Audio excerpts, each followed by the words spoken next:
Ось такое прыстасаванне для барацьбы з вялізнай травой. Вот зрабілі такія цэпі. І касілка, мы называем гэтую справу мульчером.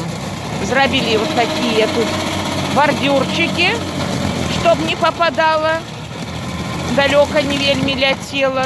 Ведаеце, да, вялікі наш дапаможнік трактор Шыбаура.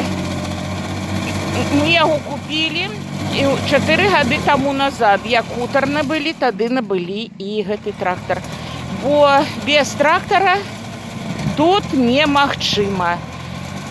А нашы новыя трактары, гэта ўсё нам не па карману было. І вот знайшліся добрыя людзі, якія нам паспрыялі, і мы вот так. Я буду лопатой копать яе.